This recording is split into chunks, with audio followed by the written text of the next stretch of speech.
What's up guys, my name is Ace, and yesterday's big update came with quite a few changes that I didn't mention in yesterday's video. Yesterday's video, I more so covered all of the content that was added, and there was a lot of content and the new event and everything like that. Today, I'm going to be covering all the things that went on behind the scenes, so all of the tweaks and the buffs and the nerfs that went on behind the scenes. Now, for a bunch of these, they were mentioned in the patch notes yesterday, but there were also a few stealth changes that were made to some weapons that they didn't mention in those patch notes. Perhaps they're planning on mentioning it in the future, but in either case, I am going to be covering those today. So first up, let's cover the things that were mentioned in the patch notes, and then towards the end of the video, I'll cover everything that wasn't mentioned in the patch notes that was changed. Keep in mind, I'm not going to be focusing on bug fixes and stuff like that. If you want to see all of those little nitty-gritty details, I will leave the patch notes link down below. So first up, we got a bit of a buff to the Airborne division finally. With the Airborne division before this patch, I actually covered this in a video, you got a standard 4% increase to your sprint speed, but then you'd get up to a 10% increase to your sprint speed if you were sprinting uninterrupted for 3 seconds. As a result, this didn't really have much of an impact on your ability to generally move around the map because most people aren't sprinting uninterrupted for much longer than 3 seconds.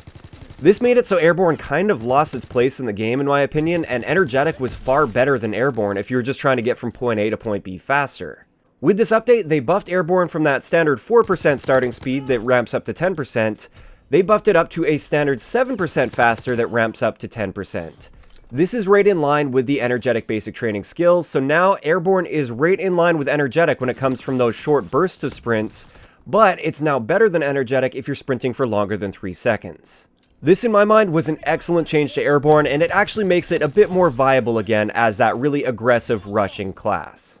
Next up, we finally got a nerf to Saboteur for S-mines as well as satchel charges. Before this patch, satchel charges had literally no delay between when you throw it and when you can set it off. And S-mines had only a 0.1 second delay if you're using Saboteur, and therefore there was never a chance to react. Even if you were running flanker to counter that, you wouldn't be able to react in time most of the time.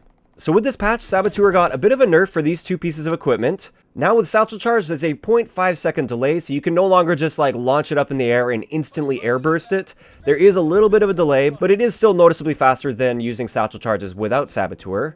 And it's a similar story with the S-Mine. With the S-Mine, you now have a 0.2 second delay instead of a 0.1 second delay, which just might give you that little bit of extra time to react and try and get crouched or out of the way of that Satchel Charge when you trigger it. Once again, an excellent change, and I think it's been a long time coming for that.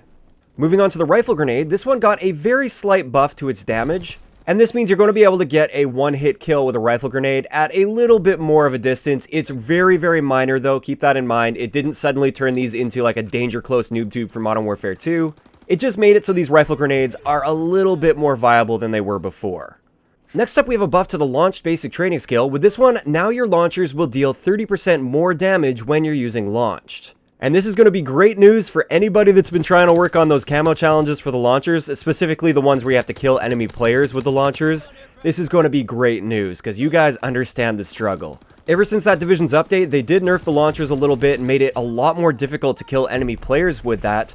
And it also made the launch basic training skill kind of useless because launchers were now just regular secondaries. So I think this was a good change that makes that launch basic training skill viable and something that will help the people that are going for those camo challenges. I don't think this is going to be an issue by any means. I don't think we're going to see a lot of people just running around for fun with launchers and launched on now trying to kill people. It's mainly just to help the people that are struggling through those camo challenges.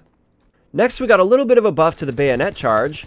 Before this update, when you were charging with a bayonet, you got no increase to your sprint speed, so somebody could just simply run away from you as you're trying to bayonet charge them. With this update, now you get a 4% increase to your sprint speed when charging with the bayonet, which allows you to close that distance a little bit more effectively while charging with the bayonet. And this is to compensate for the fact that everybody now has unlimited sprint, because before the unlimited sprint, you could close that distance more effectively with the bayonet charge, because you could sprint for a longer distance while charging, and you'd actually be able to catch players that were trying to run away from you when you do that.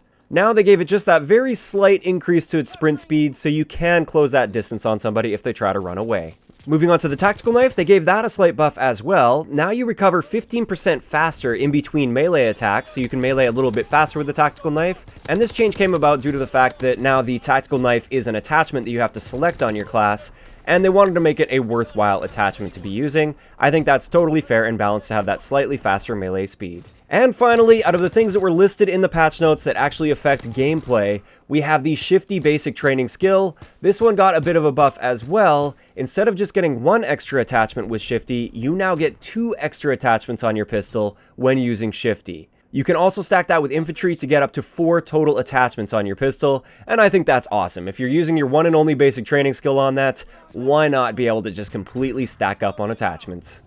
So, like I said, those are the things that they actually mentioned in the patch notes, but there's a little bit more that went on behind the scenes with some of the weapons in this game. We have a few very minor nerfs and buffs and things like that, and a couple very noticeable ones as well.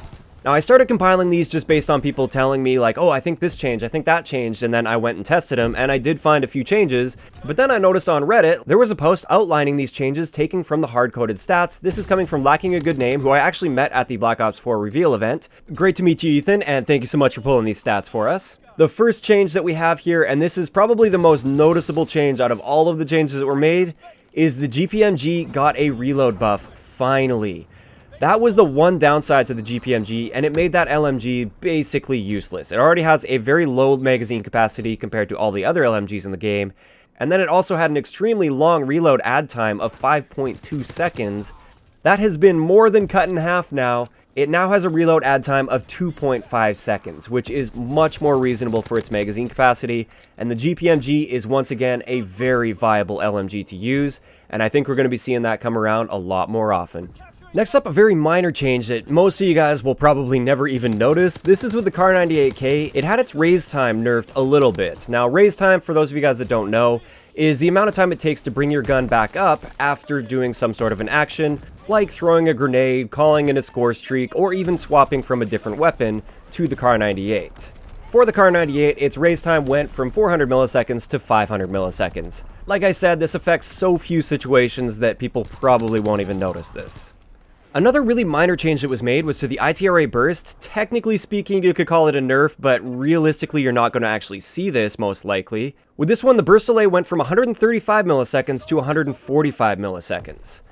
Now, this is strange because at 60 FPS, this won't actually have an impact on your burst delay at all. So what I suspect is going on here is they were probably running into inconsistencies with frame rounding. I'm not 100% sure on that, don't quote me on that. I think what was going on is they had it set to a value where sometimes it was bursting 1 frame faster or slower than intended, so they made an adjustment there. That's the only reason I could see them making any sort of a change like this.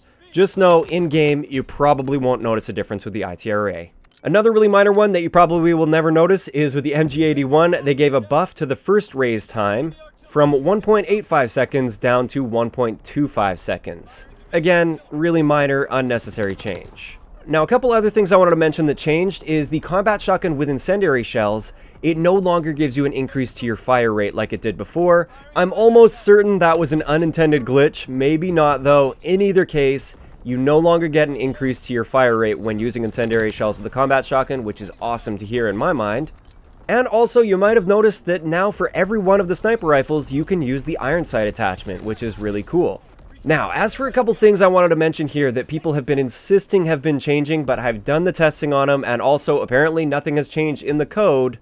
First up, the BAR. The BAR does not fire any faster now than it did before the patch. It simply got a tweak to its sound. It has different audio now, it will sound different, and it kind of does sound like it's faster. I see where people are coming from. If you listen to it now compared to before, it sounds like it shoots faster, but I can confirm with 100% accuracy, it is exactly the same fire rate as before this patch. Same thing goes with the Lewis. The Lewis got a big change to its sound. I don't like its new sound very much, but that's besides the point. The Lewis is completely unchanged aside from its audio in this patch. Same fire rate, same damage, and same recoil as far as I can tell based on my hand testing, keeping in mind that hand testing isn't always perfectly accurate when it comes to recoil, but I highly doubt anything has changed based on everything I can see so far.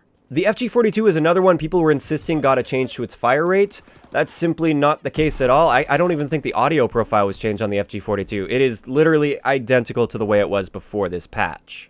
And I think that's pretty much it. Those are the main ones that people are saying like, hey, can you test this? Or hey, this definitely got changed. Like 100%, I'm certain this got changed.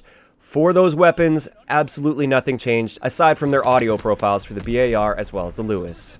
And with that, we're going to wrap up today's video. I'd like to know in the comment section below, what are you guys thinking about all these changes?